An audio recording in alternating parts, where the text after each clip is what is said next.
What up? Hello, everyone, and welcome to our Shadowlands live stream. I'm John Haidt, executive producer for World of Warcraft. We have a lot to tell you about today, but first, I want to start by saying thank you to our amazing community. I know. Like many of you, we're eager to embark on a new adventure together. Okay. You have our commitment. We will be releasing Shadowlands this fall, even if we end up shipping it from our homes. So again, on behalf of the entire WoW team, thank you. Wow. While this stream is about Shadowlands, Okay. Before I get to that, I want to remind everyone what's happening in WoW Classic. Later this month, on July 28th, WoW Classic will recreate one of the most talked about events in the game's history. I'm the excited. Encourage War. I'm very excited. Players on every realm across the world will gather resources in a race to be the first to acquire the scepter of the shifting sands and open the gates of Encourage, signaling an epic war with the denizens of this ancient and deadly temple. Now, check this out. I just received our Shadowlands Collector's Edition. This is the front cover. Oh, wow. It's literally awesome. exploding with color. This recreates the moment when I like that. Sylvanas broke the sky above Icecrown Citadel, and you can see that cool reflective material. Yeah, that's really cool. Inside, you have the Epic Edition. You'll be experiencing more of Shadowlands very soon. In fact, I'm pleased to announce World of Warcraft Shadowlands will officially enter beta next week. Beta participants will be able to experience the max level challenges in the Maw. What the fuck? The most dangerous place in all the Shadowlands. And one of the most rewarding, too. Wow. To tell you more about our upcoming beta, I'd like to introduce our game director, Ion Hazzikostas. Okay, On behalf of the WoW Here team, we fucking go, thank dude. you again for your support. Hi, everybody. Thank you, John. Thank you for sharing your morning or evening with us, as the case may be. Yes. Super hyped to be able to share that collector's edition with everybody. One of my favorite features that John didn't get a chance to mention is that those pins actually have a self-destruct mechanism built in. So pick one carefully. If you want, the other three might vanish instantly.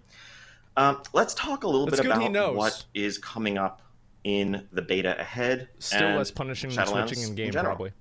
So first, I want to look back at the 3 months since we launched our alpha. All right. Just about 3 months ago to this day, the alpha began, and we welcomed thousands of folks from around the world in to begin to share this great project that we've been working on really for the last couple of years. Amazing. We've, at this point, journeyed through the 4 main zones of the Shadowlands, seen a glimpse of the Maw, experienced Covenant active abilities, and of course, seen Torghast. Our valiant alpha testers have completed over 800,000 quests in that time. Over 2,000 unique characters have finished Exile's Reach, our new player experience on the Alliance side, and ventured off to join the Alliance and go to Kultiris. Over 62,000 Torghast runs have been undertaken on our alpha servers. And alas, just over 11,000 of those ended in the clutches of the Tower Group. So be more careful next time. That's a lot. Crucially, over 64,000 in-game bug reports using our in-game reporting tool have been entered by alpha testers. Our QA team internally is busy poring over those. So far, I think they've cataloged something like 1,600 unique bugs that are being tracked in our system as a result of those reports, which will be fixed, of course, by the time Shadowlands comes out. And we know that's just the tip of the iceberg.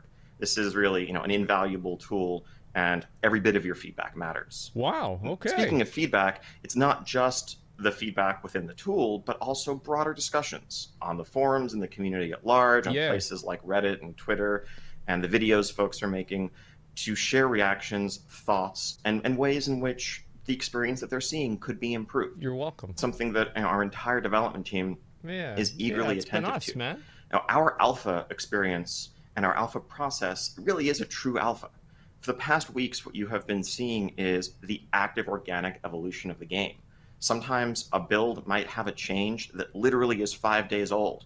It's an experiment. It's a solution to some problem that was discovered, and we want to see what reactions are immediately. There's a very quick turnaround time there, and it's a collaborative process between us and the community. How about that? And so, we've seen some changes to, for example, the pacing of Torghast and the removal of any sort of the torment system or time limits there. An area in Torghast we've heard a lot about also is, frankly, just how much fun people are having, and people have the enjoyed grim it a lot. prospect of only being able to do it a certain number of times a week. I think we'd previously discussed that the Endless Corridors section of Torghast would be completely ungated, but I'm actually happy to announce that at this point we are shifting to completely remove all keying from all the wings of Torghast. And so you can run it to your heart's content. If you want to go in, have fun with a buddy, try out a new build, just experience the dynamic gameplay of Torghast, we don't want to get in your way. We'll figure out a solution to the reward system there to make sure that you're not required or overly encouraged to endlessly grind it all week. Okay. But if you want to do it just because it's fun, we don't want to stop you. Holy shit. Of course, our class team is listening, and our combat team are listening to the feedback there, and there are regular updates coming out and many more to follow. What the fuck? Our level design team, which sculpts the hills and the mountains and the roads that shape our zones, are actually eagerly devouring every bit of footage of people playing the alpha they can get their hands on, often watching people who get turned around or confused or stuck trying to climb up a hill that looks like it should be climbable, and they're instantly going in, fixing those areas for the next build the next week. Every part of the game, our character artists who are looking at reactions to character customizations that are going out and hearing what people are most excited about, what they wish they could have, what options are missing, and doing what they can to add that. So I can't thank all of you enough, both the people who are in the alpha who have been testing there for us, but also those who are sharing their thoughts as part of the broader community conversation. The work that goes into Shadowlands is, as much yours as it is ours. Truly. How about that?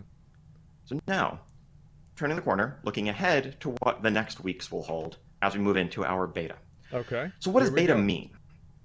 For us, beta certainly means the game's not done, but the framework is there and is complete. There shouldn't be missing pieces, giant missing ones where there's an entire feature that's not there, or there's a zone that's not yet playable. While those things are true, we continue to call it alpha. But we're getting very close to pretty much the framework all being intact, being present. Okay. And so the level cap is going to go up to 60 when beta begins. It's also going to mean a first look at our endgame systems, at truly joining a covenant, at visiting your covenant sanctum, playing through that content, playing through our outdoor world max level content, our max level dungeons, our raids, experiencing Soulbinds, and more. And there's a lot of work still to be done to flesh out the details of these systems, but everything should be there, and that's why we are now calling it beta. Now, perhaps most importantly for many of you, this also means a big new invite wave going out. That's going to start next week, and a process that will continue as we also want to maintain a lot of concurrency on our test servers, so we can get feedback on what zones feel like when there are dozens or hundreds of people in there competing over spawns, trying to do quests together. So make sure to go to our Battle.net account options, check your settings there, make sure that you're opted in to Warcraft beta if that interests you. And that's awesome. Be patient, don't get frustrated if you don't get an email from us right away. We will continue to do invites over the course of the summer. I'm going to try to get invites. And as John said, of course, this kicks off next week.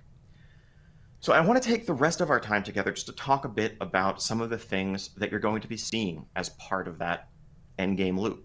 Some of this is stuff that we haven't really had a chance to say much about since BlizzCon, and so I wanted to just share some more details and how the designs have evolved since we last discussed them. All right. So first off, covenants. As we have said at great length, covenants are the centerpiece of Shadowlands, the Shadowlands expansion. This is where all roads lead. As you journey through the zones of the Shadowlands, you will play through all 4 zones. You will meet the 4 controlling powers of the Shadowlands. You get a chance to borrow their powers, get a sense of their personalities, their ethos, their aesthetic.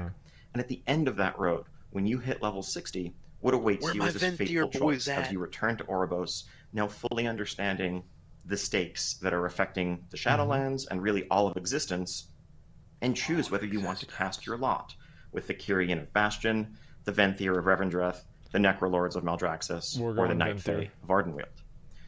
And as you make that choice, what that means is unlocking an entire sphere of gameplay and content for you. That's But what we've awesome. seen so far in Alpha really is just the tip of the iceberg. It's just Cool. these couple of active abilities that you get to experience while leveling up. I'm We worried also about made sure that, to make those testable as early as possible just to get mechanical feedback on them and what felt good and what didn't. Really worried But about that. now it's time to see the rest of the iceberg and everything the Covenants entail. So on the system side, first off, one of the most prominent immediate things you're going to experience is Soulbinds. Okay. So soulbinding is this ancient ritual in the Shadowlands whereby two souls can link themselves to each other, sharing a portion of their identity, of their memories, and also of their powers. And so as you join a covenant, you'll That's be cool. able to form soulbinds with certain key powerful souls that are affiliated with that covenant. These will be characters with vibrant, memorable personalities, many of which you will have met while leveling up and while questing through those zones. I can't wait to play this game. So here, let's. I'm going to use the Venthyr and Revendreth for a lot of these upcoming examples because that's the first ready. covenant that we're going to have playable in an upcoming build. Yeah. Nadia, the Mistblade, she was a renowned duelist in life, and Wow. that persona really shapes all of her abilities and the ways in which she's going to enhance your combat ability, Incredible. grant you utility, and more. And so what each soulbind represents, as you can see in this slide, it's effectively a talent tree that you can, Yes. you will traverse down as you gain power in your covenant. You can pick which path you want to go down, customize your gameplay, customize those abilities to suit your gameplay. This is Now, awesome. you may be noticing the empty slots in this tree. That's where you're going to put these items that are called conduits. Now, for those who played Legion, you may remember relics that you put into your artifact Oh. weapon. These are fairly similar. Conduits are going to be items that you can get from dungeon bosses, raids, PvP, a What wide the array fuck? of max level item sources. And unlike the Soulbind traits, which are universal, where an arms warrior and a holy priest have the same traits if you have Nagia as your Soulbind, Yeah. conduits are spec specific. They will do things like improve your ignore pain or your rejuvenation or whatever you choose to stock it. That's a lot There are of different systems. conduit types. Some are going to focus on increasing your throughput, like your damage and healing. Others are more about survival. Others are about utility. Again, this is letting you mix and match to choose the gameplay and the loadout that really best suits whatever you're looking to do We on a COD given now, evening boys. in World of Warcraft.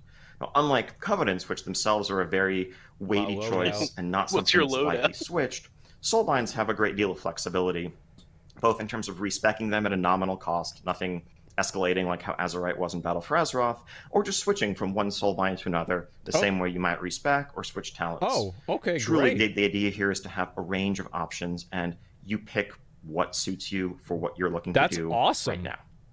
I think this is going to be really Now, cool. as you join the Sanctum, Shit. as you join the Covenant, a key way in which you're going to progress within your Covenant is by gaining Renown.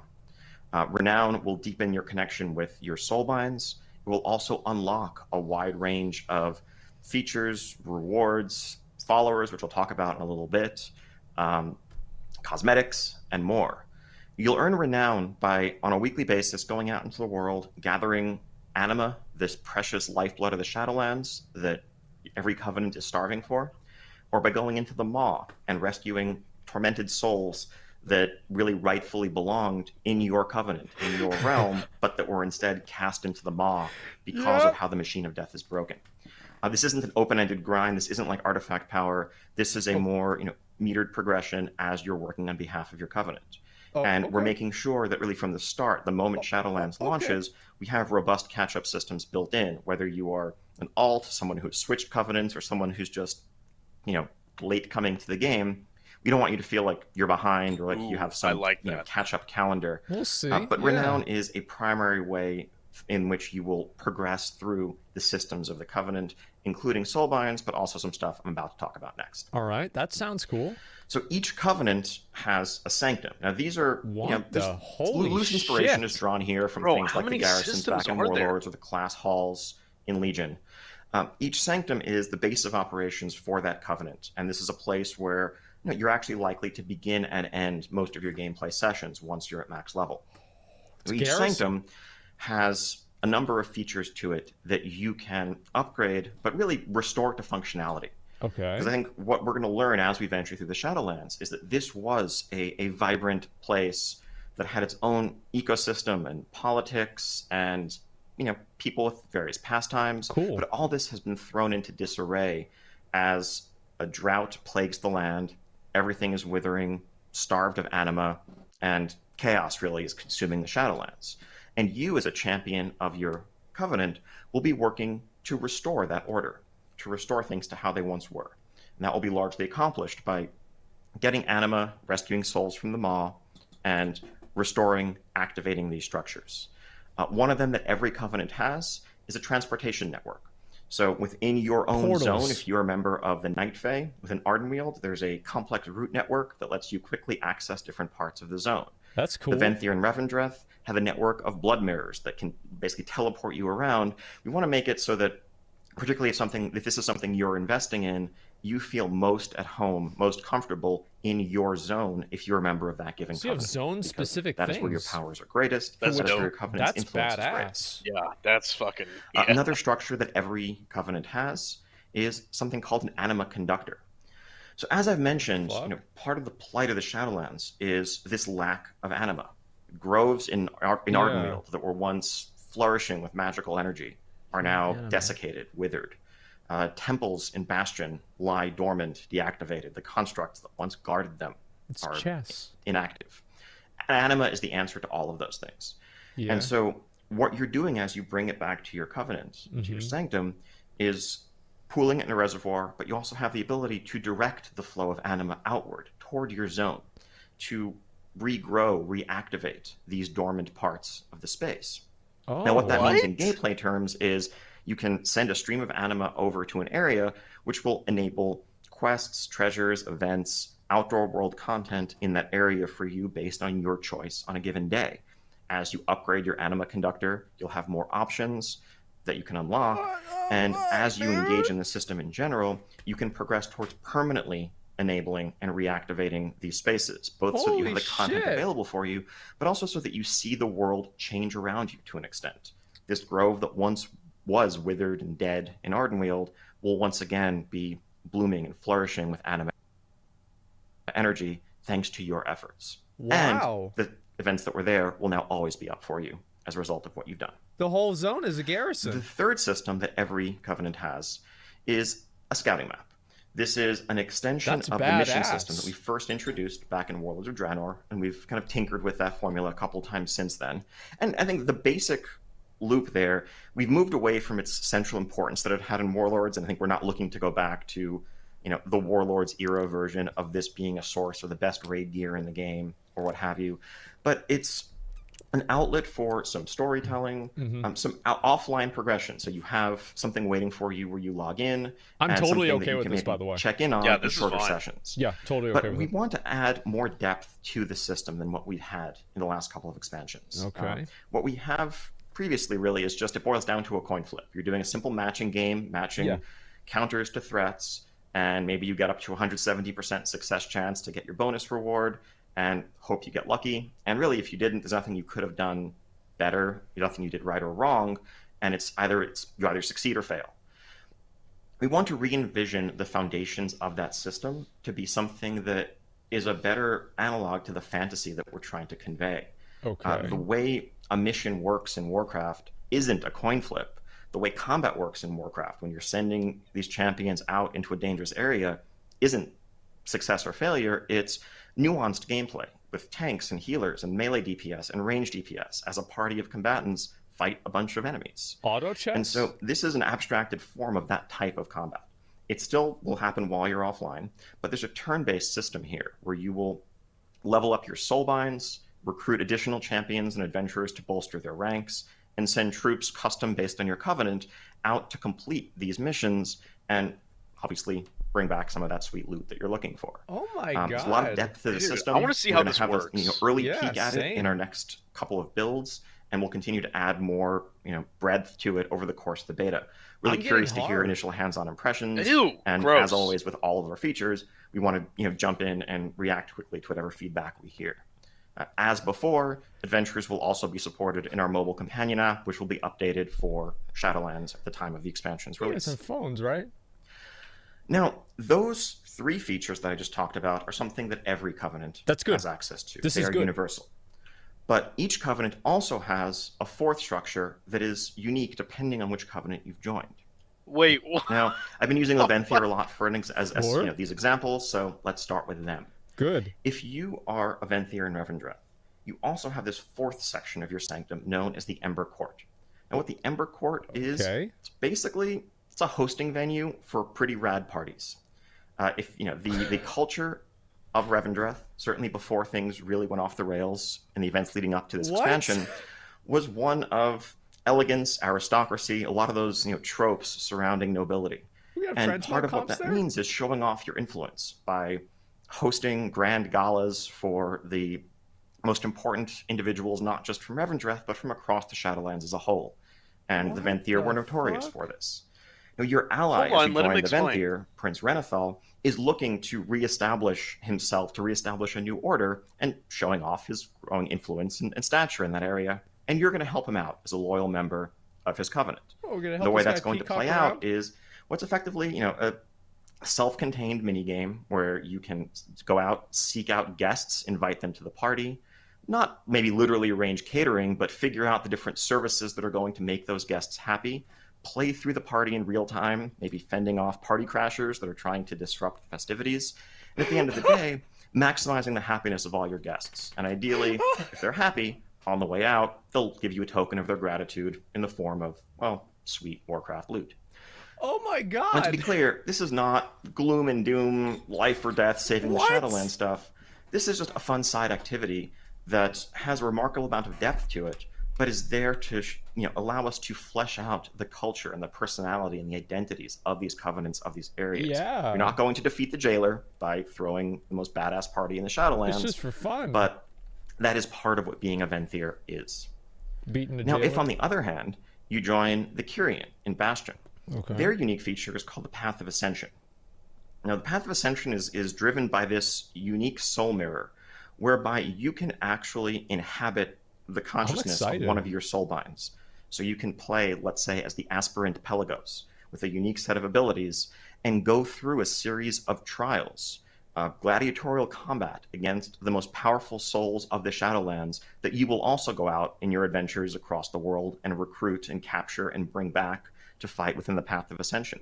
This is a self-contained, combat-heavy system that has, a little bit of a boss rush feel to it. For those of you who are very old school, if you remember the Shartul event way back in Burning Crusade in Blades Edge Mountains, this is loosely inspired by that. It's the same kind of vibe. And this is available to members of the Kyrian. What was that? Now, if you joined the Necrolords of Maldraxxus, Necrolords are, and Maldraxxus is the source of the military might of the Shadowlands. This is a lot of the power that we saw manifested by the Scourge in the great floating necropolises like Naxxramas, and abominations like Patchwork and Ghouls and Geists, and the art of creating those creatures, the art of necromancy, is most closely affiliated with Maldraxxus. And so the structure you have as a member of the Necrolords is called the Abomination Factory.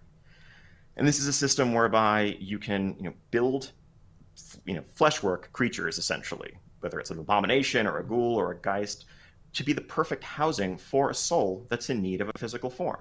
Now, these souls have quirks and unique personalities and interests and abilities. So as you meet them, figure out what the right form for them is, and create a body for them to house, you can then adventure with them, unlocking various perks ranging from utility, extra gathering bonuses, to some combat perks in the outdoor world. And again, as always, this is available to Necrolords. Build-A-Bear! Finally, if you're a member of the Night Fae of Ardenweald, Ardenweald contains in its innermost reaches a sacred grove known as the Queen's Conservatory. This is where powerful souls effectively germinate, rest, are infused with the surrounding energies of the forest, and are prepared for rebirth and return to the world of the living, because that is the essential function, one of the essential properties of Ardenweald. Now, the form that takes for you as a player, this is effectively a soul garden, and it is inspired and has some parallels to the farm back in Mists of Pandaria, where you are tending your own plots, you are expanding them, upgrading them, and being able to, effectively fertilize them with different catalysts that are going to shape the consciousness of these souls as you nurture them back to life. So it's a bit more magical, but at the end of the day, its own branch of self-contained gameplay. Wow. And really, one of the core ideas behind My this mom's variety gonna of go night features fae. is to, reinforce I the just breadth know of it. what Covenant choice is all about, and to make your experience slightly different from that of your peers as you journey through the Shadowlands, or when you're jumping on an alt and checking out a different Covenant, giving you a whole set of new fresh systems to That's explore fucking and awesome. experience there. So we'll have a lot more to talk about with Sanctums. We'll have deep dive blogs on individual Yeah. pieces of these Yeah. over the course of the summer as beta progresses. But that's an overview of some of the new stuff that you're going to be seeing in Covenants as beta begins. That's fucking awesome. Now, some other new Holy content. shit. We are going to have Talk about coming up, classes. our last dungeon that we have not yet revealed, a max level dungeon called the Theater of Pain. Oh. Theater of Pain is a dungeon in the center of Maldraxxus, and this is really, it's an epic arena, and the dungeon takes place during an important event. There's this regularly recurring battle royale, effectively, where all of the war houses of Maldraxxus send their greatest champions to fight it out, and to prove who is the strongest, who is the most powerful of all. Because that's a lot of what Maldraxxus is about. It's might makes right is the prevailing ethos there, and demonstrations of power and military might and cunning. That's fucking Now, this cool. has, there are particularly complex layers to what's going on right now, given the strife that's gripping the Shadowlands, Yeah. that make these particular games perhaps the most important and the weightiest in recent memory. And Okay. you find yourself as an adventurer, as a party of adventurers, plunged into this conflict. And the way that's going to play out is as a very non-linear dungeon experience, as you choose which of the different factions you're going to engage with first, as you traverse the catacombs and the tunnels beneath the arena, ultimately culminating in a final encounter where we'll see if you, or well, the five of you, can emerge victorious as the ultimate champions of the Theater of Pain. We will. And as with all things Maldraxxus, Yeah, we will. the prevailing decor here is super metal, so expect more of that Okay. as you enter this dungeon. It's good he said that. Next up, we are going to be revisiting the outdoor space of the Maw. There it is. So this is really where it all began for us in There the it is, Shadowlands. dude. We just saw a couple of weeks ago in Alpha that initial venture Where into we're dropping boys. the Maw, the domain of the Jailer, as we went in from Ice Crown Citadel, not knowing what was going to await us on the other side. What we found was a horrific array of forces that we can't hope to overcome. We just barely escaped from the Jailer's clutches and made it out into Oribos, where we could then explore the rest of the Shadowlands. Well, now, as we hit level 60, as we are max level, with the power of a Covenant behind us, it's going to be time for us to return to this place where it all began, to go into the Maw, with the goal of investigating, exploring, trying to understand more of what the Jailer is up to, and how we might thwart those plans. Yeah, fuck him. Fortunately, early on in our visits into the Maw, we're going to encounter probably the one singular being in all of the Maw who doesn't actively want to kill us, at least as far as we can tell. This mysterious broker known as Venari. Venari is kind of huddled away in a small cave in the outer reaches of the Maw, What? and you'll be able to work with her to investigate and explore, gather precious artifacts and resources from throughout the Maw that will maybe make it a little bit more of a hospitable place for you, give you more information, increase your ability to traverse the Maw, as well as improve your effectiveness in Torghast. The Maw that's is cool. really inspired by a lot of our more sandboxy endgame content in the past. Time Asylum? Most recently, probably Mechagon from the Rise of Ashara patch that we had in the middle of Battle for Azeroth. Those roots go all the way back to places like Timeless Isle. This isn't a place where you're going to bring up your map and see a bunch of world quests and clear direction. It's more about a loose structure, general broad objectives, and then lots and lots of discoverable gameplay. That's fucking So we awesome. can't wait to have people jump in here, I let us loved know what you Mechagon. think. And one of the really fun challenges in creating this experience was trying to create gameplay that reflects the fantasy of the space. You are not welcome here. This is not a place full of flight paths and inns to set your Hearthstone and people who are welcoming you at every turn. It's real shit. Everything in the Maw rejects your very existence and presence there. You do not belong here. And everything you do is under the watchful eye of the Jailer, where if you raise a bit too much of a ruckus, you are get your ass. engaging in you're making a bit too much noise, fighting too many big champions, calling the attention of the Jailer upon you, you're going to need to beat a hasty retreat if you want to get out there and if you want to escape with your life and your hard-won earnings intact. What happens if you don't? So I'd like to share with you a quick video that's just a look at what the maw is like in motion. Okay. Fuck yes, dude. All right. Yes. Here we go.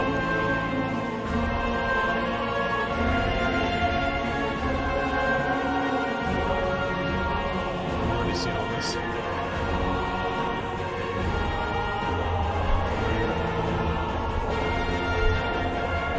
We kill his ass.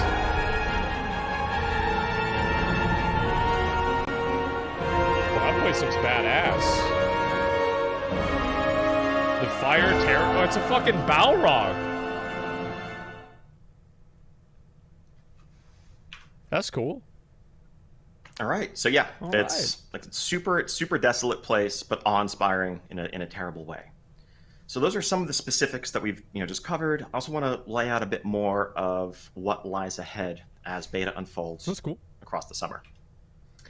Later this month, we'll be kicking off formal raid testing of our Castle Nathria raid. This is awesome. a 10-boss raid in the zone of Revendreth, where you're ultimately going to face off against the Venthyr Lord Denathrius, who is one of the major power players in the Shadowlands. Stupid ass It's bitch. just incredible gothic fantasy. Our encounter team and our dungeon art team had a blast making this. Good. We can't wait to get people in there. As always, we'll have focused testing windows for normal, heroic, mythic, and raid finder difficulties. I'm super excited to do this. And as we get on in the beta, we'll be looking to specifically have some targeted invites for experienced raiders who can give us the feedback that we need to get the tuning right on difficulties like mythic. Yeah, that's gonna. I'll also later this month, we'll be kicking off Shadowlands Mythic Keystone Dungeons. We want to get these in your hands as quickly as possible. As soon as max level content is unlocked, we want to enable Mythic Keystones. We'll probably have a vendor that just sells Keystones directly just to facilitate testing. Early on, we just want to get initial feedback on how our dungeons are playing with the core Mythic Plus affixes, so we can hear quickly, where things like bolstering or necrotic or bursting are extra frustrating, and make sure that we're making any tweaks early on to make the experience that you have ultimately comes out the best one possible. Later on in beta, we'll also be revealing for focus testing our first Shadowlands seasonal affix, as well as some potential other tweaks to the system. That's I'm excited to. Legendary runecrafting is something we're really excited to let people get their hands on. This is something we talked about way back at BlizzCon, and this is the expression of legendary items in Shadowlands. There it is. So for those of you who remember Legion, and really throughout the history of World of Warcraft, some of the coolest loot we've ever made has had that orange color, orange border. When you see a legendary item, it's usually something that's going to transform your gameplay and unlock an all new level of power within you. And one of the big points of feedback that we got that was frustrating in Legion was centered around how these items were obtained and the lack of control over obtaining them. Around an item that was tremendously powerful, you'd seen videos featuring it, you were really excited to get it, but there was nothing you could do to earn it, you felt, unless you got lucky. Yeah. Shadowlands is really aiming from the outset to address those concerns and to give you a ton of agency and control over how you seek out and earn your legendaries. Okay. So early on, as you venture into Torghast, Tower of the Damned, you're going to encounter this mysterious runesmith who's chained up, shackled in a Hannibal Lecter-style cell in the bowels of Torghast. And what you'll learn pretty early on is that this runesmith wields some of the same power, that power of domination that was once used to craft incredible artifacts like Frostmourne or the now shattered helm of the Lich King. And by recovering essence from Torghast, as well as scraps of this ancient runic knowledge that you can bring back to the smith and awaken locked away memories, the runesmith will be able to make for you, to imbue an item with power that you get from a tailor, blacksmith, leatherworker, depending on your armor type. The runesmith can make a legendary of your choice for you. That way you can look at those amazing bracers or gloves or boots or whatever you're seeking and work towards it, earn it, and then begin your next project. I'm really a lot of these legendary powers are throwbacks to some fan favorites from across really the past dozen years. Everything from Legion legendaries to old set bonuses to powers that are brand new Torghast powers that you'll be able to use temporarily within Torghast, but sometimes permanently imbue a legendary item with. Because part of the idea is really this ancient runic art is the source of many of those powers, items from the Shadowlands that have found their way out into the world over the years. And finally, they can be yours. Covenant campaigns. So I didn't touch on this when we were talking about covenants earlier, Oh, but wow. each covenant, once you join them, has a max level narrative quest arc associated with it. That's cool. This is similar to the war campaign that we had in Battle for Azeroth, where there was an alliance campaign and a horde campaign. Yeah. This time around, there are 4 distinct campaigns of roughly that size and scope, Yeah. depending on your covenant. Cool. And through playing through this, you will earn cosmetic rewards for your covenant, unlock an additional soulbind, and really experience the full extent of your covenant's perspective on the world and the events of the Shadowlands. How about that? Also, that's cool. Before too long in beta, we want to kick off some focused PvP testing. We want to set up an environment where we can unlock all of these systems. We're not trying to test the progression and the rate at which you earn them here, dude. but we want to just let you have access to soulbinds, conduits, legendaries, all the rest. That's gonna be exciting. And get early and rapid iteration on arena, battlegrounds, just general PvP combat testing at max level, so that we can make sure that we're both reining in any outliers, but also just dialing in the overall pacing of combat. No one likes those matches that go into super high dampening. The other end of the spectrum, no one wants matches that are over in 20 seconds in some crazy burst or proc window. So the earlier if I we can win, get I do. that in front of you, the earlier, sooner we can start really dialing it into what it needs to be. As part of that also, it's kind of the opposite end of the spectrum, we do want to test the pacing of progression and rewards and the rate at which things are earned. And to make that as organic as possible, we'll be probably wiping the existing characters that people have had in the alpha environment probably by the end of this month, and enabling character copies, which will set up end-to-end testing as you can come in with your characters from Battle for Azeroth, level up through Shadowlands, replace your gear organically, earn the rewards you're going to earn, and start giving us feedback on how all of that feels. That'll be fun. So I think one of the things we've learned over the years in making these expansions is there's a whole lot that goes into them. There's a ton of moving parts, there's a ton of systems, and we can make our best guesses as to how players are going to interact with them, but there's no real substitute for having the whole thing stood up end to end and having people go through it. There it is. And rather than having those regrets that we sometimes have a month or two into an expansion where we realize that we missed the mark on some aspect of that progression, we want to really do as much of it as possible during beta so that when the game comes out for real, it's everything that it needs to be. That's fucking And that's awesome. really the theme of the month ahead. That's good to hear. We have some work to do to finish fleshing out the structures that we just described, but most of the rest is going to be polish, responding to feedback, iteration, and finally, tuning. We will be giving the feedback. We'll talk a little bit about tuning because I know it's a hot topic. Balance is always, the most controversial, one of the most central topics in community discussion. I wonder why. Has been forever in WoW. Tuning is the last thing that we do. In the early parts of alpha and beta, we're basically just looking for extreme outliers where things might be so far out of whack they disrupt the feedback that we get. If something is so overpowered that it trivializes content, well, we have to fix that. Otherwise, all of our feedback on, let's say, Torghast is going to be tainted because someone's walking through one-shotting things. Or if something is so weak that it doesn't matter if it's theoretically fun, it feels terrible to use, or no one wants to use it, we don't get feedback on it, we need to fix that. But beyond that, we really want to focus first on shoring up the conceptual foundations of what we're building. We want to make sure that the abilities, the systems, and everything else feel fun, that they sound exciting as ideas. And then once we've gotten to a place where we're confident in those foundations, the natural next step is to dial them in so that they're well-tuned. And so if you're looking at the way things are in alpha now and saying to yourself that, I don't know, hypothetically speaking, the best choices are 40% better than what you might pick if you were just trying to go after what looks fun. That's because there's a key part of the process here that just hasn't happened yet. Now, I don't want to say, just wait until after beta. It's only beta. We sometimes get that wrong too. Yeah. But there's a deliberate process that we approach. It's good that he acknowledges that. We want to make sure that we're using the majority of our bandwidth to fix bad ideas rather than potentially trying to polish something that ultimately is fundamentally flawed. So, for example, we've heard a lot of feedback recently on the Ardenwield's Paladin ability, the Covenant ability, Blessing of Seasons. And we tried a couple different versions of that. Ultimately, we're at this point going to go back to the drawing board and fundamentally redesign the way that ability works because it has some fundamental flaws that make it very challenging to balance, but also not even necessarily as fun as we'd hoped it would be. That's not good. And so having put a lot of effort into tuning that would have potentially masked an underlying problem or at best just been a distraction from the more important work that we could have been doing in the meantime. Makes sense. So as the sort of original creative work of Shadowlands comes to a close, as we move out of that phase, the phase that lies ahead of us is going to have lots and lots of tuning and polish that will continue all the way up to the launch of the expansion later this year. So I just want to say thank you. Thank you for joining us today. And I also want to thank you all for your patience. We'd originally planned on doing this stream a month ago. And back then we would have had somewhat different material. But we postponed it then to avoid distracting from a more important conversation. But of course, that conversation is still happening. Injustice doesn't cease just because we look away. Black Lives Mattered a month ago. Black Lives Matter today. Thank God. And if that phrase is difficult to hear, know that I and others who speak those words aren't saying that your life has any less worth.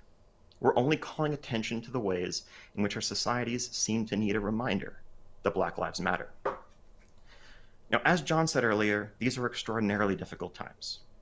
We all have our own struggles, and we can often help by simply listening with open hearts. So be kind to one another, stay safe, and we'll see you in Azeroth and in the Shadowlands beyond. Thank you. That's the end. Okay. Well, I think that went pretty well. Like, overall, like, all the news and everything like that, I was very happy about it. Like, all of these things are really cool. That's a lot of systems. Like, everything about this has been fucking awesome. Like, I want to go back and look at everything, and we'll go through all the rest of it, okay? All keys have been removed from Torghast. They'll figure out a solution in its place, but you'll be able to play Torghast to your heart's content. What do you think about that, McConnell? That's... I mean, this is one of the extremely rare occasions where fun has been allowed. And this decision needs to be encouraged as heavily as possible. Like, this is awesome. Yeah, I mean, I totally agree with that. I mean, it's definitely a good thing, and I'm very excited about it. I mean, like, being able to play Torghast and do it as much as you want is something that I think a lot of people were looking forward to and hoping for. So now that Blizzard is basically confirming that's going to be the case, that's fucking amazing, man. Like, that's absolutely fucking amazing. Go ahead. By the way, like, in my opinion, it does differ where islands do. Like islands are you can do as many islands as you want, but they're not really that fun, you know. But I've done Torghast on the alpha, and it's like it's pretty fun. I mean, it's like, you know, not every run's the same, and there's variants and shit. Like, it's pretty good, man. Yeah, I feel like Torghast is much more interesting and dynamic than Islands. Islands have basically the exact same, like, gameplay loop every single time. You get like 1/3 through the island, mob spawn. You get another third through the island, more mob spawn, and then you finish the fucking island. That's basically it. There's no real interesting dynamic behavior. There's nothing really that you do. All of the different types of mobs die the same way. It doesn't really matter what it is. You know what I mean? Anyway, let's go to the next thing. But yeah, this is, again, generally a good decision, and I'm very glad about it. I would consider it an overall positive change. If you have to choose the covenants, we'll see. This is one thing. So I want to talk a lot about the covenants, because this is a big issue with me, is the covenants are... that's half the expansion right there. Yeah, that's like the whole expansion pretty much. And that's what I'm kind of concerned about, is like, if the whole expansion is these covenants and you're only doing like one part of the covenants, for example, then I'm really concerned that the covenants are going to end up being some sort of what do you call it, like, it's like, for example, in like Legion, if they added all of the class order hall content, like, imagine if they multiplied all of the content that you had in endgame by 11, because that's effectively what they would have done if you could do the content for every single class order hall. So that's what I'm kind of worried about them doing with this. I don't really know, obviously, but that's one thing that I'm concerned about. Don't you think this expansion will have too much difficult system, will be too complicated for new players, and take too much effort to do on alts? Well, I don't know how they're going to have the catch-up mechanisms. I don't know, McConnell, what do you think about the catch-up mechanisms? Yeah, I'll believe it when I see it. Okay, like, yeah, they're throwing like 80 systems at players And that means that they're gonna have to do like fucking a billion catch-up systems too. Like if they want to be like even slightly alt friendly, that's what they have to do. So I'll believe when I see it. So let's see over here. Covenants. You'll be able to choose a covenant in Shadowlands at level 60. Soulbinds. What do you think about the I guess like the Soulbinds, McConnell? I hope. I mean, they don't look like that deep, but I hope they turn out to be like the old talent system, you know, from like fucking. Yeah. Well, I like how they're different than the way it worked in Legion, where you could just get all of the traits. Because in this, it seems like you're only going to be able to get some of the traits, which I kind of prefer that. I think that's much better, actually. Because that way you're not just getting like a million fucking things and you just do as much as you want. I don't know, yeah, man. that's true. It's not really a talent tree. It's more like the artifact. Yeah. That's what it looks like anyway. Yeah, it's kind of that too, I would say. And open slots are for relics? Yeah, exactly. I don't know, like, I'll be okay with the relics as long as you don't have to, as soon as you put one in, if you can take it out and not have it just be destroyed. Like, that's one of the things that I didn't like about relics in Legion, is that once you use the relic, you put it in your weapon and you could never take it out or it would be destroyed.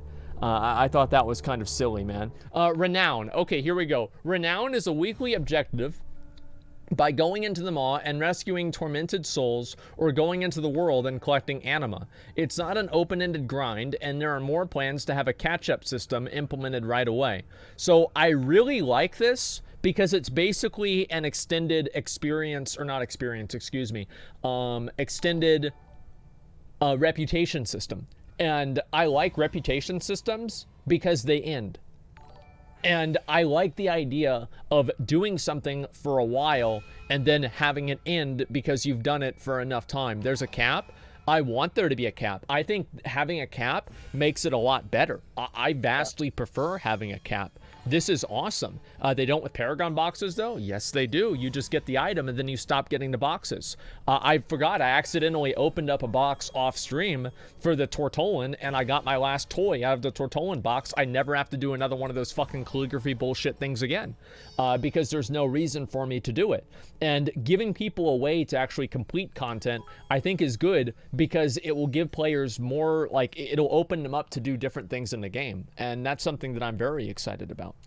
That's awesome. Let me see here. Next one, Sanctum Upgrades. Similar to the Garrison from WoD, the Covenant Sanctums were a vibrant place where at one point has been thrown into disarray. You, as a champion of your Covenant, will be working to restore order. Each Sanctum is a transporting network of your Covenant zone. What do you think about these adventures? I'm what's the word? Ambivalent? Like, that's how I feel. It's like, I'll do it, but I won't give a fuck about it. You know what I mean? Yeah. Okay. I kind of, indifferent, apathetic, whatever you want to call it, you know what I mean? And I kind of agree with that, actually. It's one of those things where, like, I can see why some people would not like it, but for me personally, I'm actually kind of excited for this. I think that it's a new type of gameplay, and you can also do it on your phone. Now, I know the moment that anybody brings up anything that has to do with the fucking cell phone, you get all the people that start mauling because of the Diablo Immortal announcement that happened a couple of years ago. Well, here's the fucking reality, guys. It's not a big fucking deal. Really? You disagree? So you're one of those guys, huh? You're a mobile gamer now? Is that what we're hearing? I'll have you know that the last mobile game I ever played was whenever I borrowed my dad's cell phone to play Snake in 2002, his Nokia fucking phone. I don't play games on a phone.